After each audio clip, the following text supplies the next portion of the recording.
Hello friends, இன்றைக்கி நம்ம என்ன பார்க்க போகிறோன்னு பார்த்தீங்கன்னா, முக்கனி சீரியஸில் மேங்கோ வச்சு தான் ஒரு கேக் செய்ய போகிறோம்.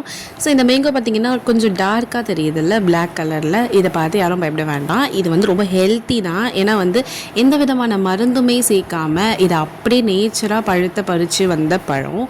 ஸோ அதனால தான் வந்து அந்த பால் வரும்ல, ஸோ அந்த பாலோடைய கருப்பு தான் இது எல்லாமே. அது ட்ரை ஆகி அந்த சன்லைட்டில் அந்த மாதிரி பிளாக் கலரில் மாறிடுச்சு. மற்றபடி உள்ளே பார்த்திங்கன்னா அவ்வளோ சூப்பராக இருக்குது. இதை வந்து கட் பண்ண உடனே என் வாய் சும்மாவே இருக்காதுங்க, டக்குன்னு சாப்பிட்ருவோம்.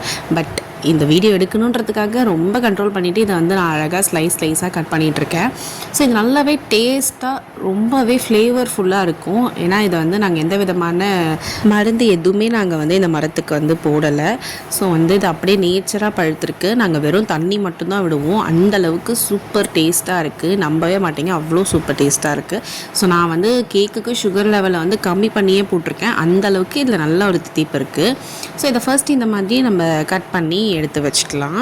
பாருங்கள், உங்களுக்கு காமிக்கிறேன். அப்படியே பர்ஃபெக்டாக பழுத்திருக்கு. இதில் பார்த்திங்கன்னா உள்ள சீடுமே வந்து ரொம்ப சின்னதாக தான் இருக்கும்.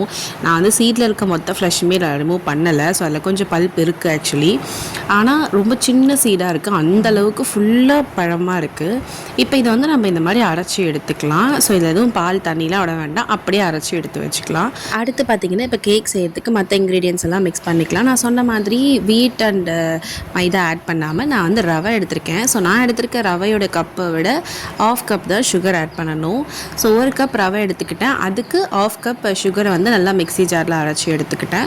அந்த பவுடரை தான் இதில் ஆட் பண்ணிக்கிட்டேன். நான் ஆஃப் கப்பை விட கம்மியாகவே ஆட் பண்ணிக்கிட்டேன். அதுக்கு ரீசன் ஆல்ரெடி சொன்ன மாதிரி இந்த மேங்கோ வந்து நல்ல டேஸ்ட்டாக இருக்குது.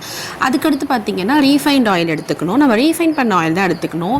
ஏன்னா இப்போ நல்லெண்ணெய் இல்லைனா வந்து செக்கில் ஆட்டின எண்ணெய், கடலை எண்ணெய்லாம் எடுத்திங்கன்னா அந்த ஃப்ளேவர் வந்து அதிகமாக தெரிஞ்சிடும். நீங்கள் என்ன தான் அதில் வெண்ணிலா எசன்ஸ் இல்லைனா வேறு ஏதாச்சும் எசன்ஸ் விட்டால் கூட அந்த ஃப்ளேவர் வந்து கண்டிப்பாக தெரியும். அதனால் வந்து நம்ம ரீஃபைண்ட் ஆயிலாக எடுத்துக்கிறோம். அதுக்கடுத்து பார்த்திங்கன்னா நம்ம அரைச்சி வச்சுருந்தோம்ல அந்த மேங்கோ பேஸ்ட்டையும் அதில் ஆட் பண்ணி ஃபஸ்ட்டு ஆஃப் ஆட் பண்ணிவிட்டு அதை நல்லா மிக்ஸ் பண்ணிக்கலாம். அதுக்கப்புறமா நெக்ஸ்ட் ஆஃப் ஆட் பண்ணணும். இது வந்து நம்ம லைக் ஆன்டி கிளாக் வைஸ் அந்த மாதிரிலாம் மிக்ஸ் பண்ணக்கூடாது. நீங்கள் எந்த டைரெக்ஷனில் மிக்ஸ் பண்ணுறீங்களோ அதே மாதிரி தான் பண்ணணும். அண்ட் ஓவர் மிக்ஸ் பண்ணிடவே கூடாது. அதனால தான் ஒரு இன்க்ரீடியண்ட்டும் ஆட் பண்ணும்போதே மிக்ஸ் பண்ணிடுறேன். ஸோ இந்த மாம்பழம் அண்ட் இந்த பால் ஊற்றும் போது நம்ம அதிகமாக மிக்ஸ் பண்ணக்கூடாது. இந்த மாதிரி கட் அண்ட் ஃபோல்ட் மெத்தடில் நீங்கள் மிக்ஸ் பண்ணிக்கிட்டிங்கன்னா இன்னுமே ஈஸியாக இருக்கும். இப்போ இதை வந்து ஒரு 15 to 20 மினிட்ஸ்க்கு நம்ம ரெஸ்ட்டில் வச்சிடலாம். அதுக்கப்புறமா பால் அளவு எடுத்துக்கலாம். ஸோ நான் 1/4 கப்பு பால் தான் விட்டுருந்தேன். பார்த்திங்கன்னா இது நல்லா ஊறிடுச்சு. இந்த பால் எல்லாமே இழுத்துருச்சு. இப்போ நமக்கு இன்னும் கொஞ்சம் பால் தேவைப்படுது. அதனால தான் நான் ஃபர்ஸ்ட் வந்து 1/4 கப்பு விட்டுட்டு மீதி 1/4 கப் எடுத்து வச்சுருந்தேன். இப்போ அந்த மீதி பாலையும் அதில் விட்டாச்சு. அடுத்து பார்த்திங்கன்னா பேக்கிங் பவுடர் இது வந்து ஒரு 1/2 டேபிள் ஸ்பூன் எடுத்துக்கலாம். அண்ட் பேக்கிங் சோடா வந்து ஒரு 1/4 டேபிள் ஸ்பூன் எடுத்துக்கிட்டேன். ஸோ இது எல்லாத்தையும் நல்லா மிக்ஸ் பண்ணி விட்டுக்கோங்க.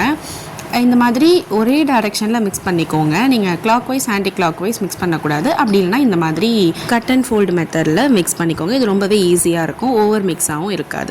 அடுத்து பார்த்திங்கன்னா நம்ம எந்த பாத்திரத்தில் இந்த பேட்டரை வந்து ஊற்றி வைக்க போகிறோமோ அதில் கொஞ்சமாக பட்டர் ஃபுல்லாக அப்ளை பண்ணிவிட்டு மைதா அப்படி இல்லைனா கோதுமை மாவு வந்து நம்ம தூவி விட்டுக்கலாம். அடுத்து பார்த்திங்கன்னா இப்போ நம்ம ரெடி பண்ணி வச்சுருந்தோம்ல அந்த பேட்டரை இதில் ஊற்றிக்கலாம். ஸோ இதில் பார்த்திங்கன்னா நல்லா தெரியும், அது நல்லா வந்து நமக்கு லேயராக அதில் விழுது. ஸோ இதுதான் வந்து கரெக்டான கன்சிஸ்டன்சி. நீங்கள் வந்து இந்த மாதிரி மைதா இல்லை கோதுமை மாவு தூவுறதுக்கு பதிலாக பட்டர் ஷீட் கூட ஆட் பண்ணிக்கலாம். அது இன்னுமே பெஸ்ட்டு. ஸோ அதுக்கப்புறம் பார்த்திங்கன்னா மேலே வந்து நம்ம இன்னும் கொஞ்சம் டெக்கரேஷன்ஸ்க்கு கொஞ்சம் க்ரன்ச்சியாக இருக்கிறதுக்காக நான் கேஷ்யூஸ் அப்படி இல்லை நீங்கள் வந்து ஃப்ரூட்டி அந்த மாதிரி எது வேணாலுமே ஆட் பண்ணிக்கலாம். அடுத்து பார்த்திங்கன்னா குக்கர் வந்து நான் ஒரு 10 to 15 மினிட்ஸ் ப்ரீ ஹீட் பண்ணிக்கிட்டேன். சால்ட்டு ஸ்டாண்டு போட்டு கேஸ்கேட் அண்ட் விசில் போடக்கூடாது, க்ளோஸ் பண்ணி வச்சுட்டேன். ஸோ ஒரு 10 to 15 மினிட்ஸ் ப்ரீ ஹீட் பண்ணியாச்சு ஆல்ரெடி. இப்போ இந்த பேட்டர் நம்ம ரெடி பண்ணி வச்சுருந்தோம்ல அதை உள்ளே வச்சிடலாம். இது வந்து பார்த்திங்கன்னா ஒரு 45 to 55 மினிட்ஸ் ஆகும். நம்ம வந்து மீடியம் ஃப்ளேமில் தான் வைக்கணும், ஹை ஃப்ளேம்லலாம் வச்சிடாதீங்க. நீங்கள் மீடியமோட கொஞ்சம் லோ ஃப்ளேமில் வச்சா கூட பர்ஃபெக்டாக வந்துடும். பட் வந்து ஹை ஃப்ளேமில் வச்சிடாதீங்க, அதே மாதிரி லோ ஃப்ளேம்லேயும் வச்சிடாதீங்க. நான் இப்போ உங்களுக்கு காமிக்கிறேன் பாருங்கள், இது எந்த அளவுக்கு பர்ஃபெக்டாக வந்திருக்குன்னு. நான் வந்து சைடில் வந்து நைஃப் வச்செல்லாம் கூட எடுக்கல. நான் உங்களுக்கு அந்த பாத்திரம் கூட காமிக்கிறேன் பாருங்கள், எந்த ஒரு ஸ்க்ராச்சஸுமே இருக்காது.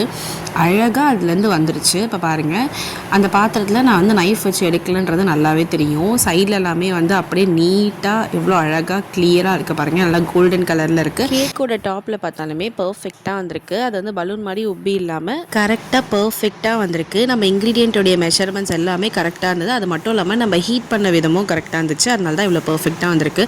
நான் உங்களுக்கு காமிக்கிறதுக்குள்ளே எல்லாத்தையும் காலி பண்ணிட்டாங்க. அந்த அளவுக்கு சாஃப்டாக ஸ்பாஞ்சியாக இருந்தது. உங்களுக்கு காமிக்கிற பாருங்கள் எவ்வளோ சாஃப்டாக இருக்குன்றதையும். இந்த மாதிரியான ஃபுட் ரெசிபீஸ் தேவைப்பட்டுச்சுன்னா என்னுடைய சேனலை சப்ஸ்கிரைப் பண்ணிவிட்டு பெல் ஐக்கானை கிளிக் பண்ணி வச்சுக்கோங்க. ஸோ நோட்டிஃபிகேஷன் டக்குன்னு வந்துடும்.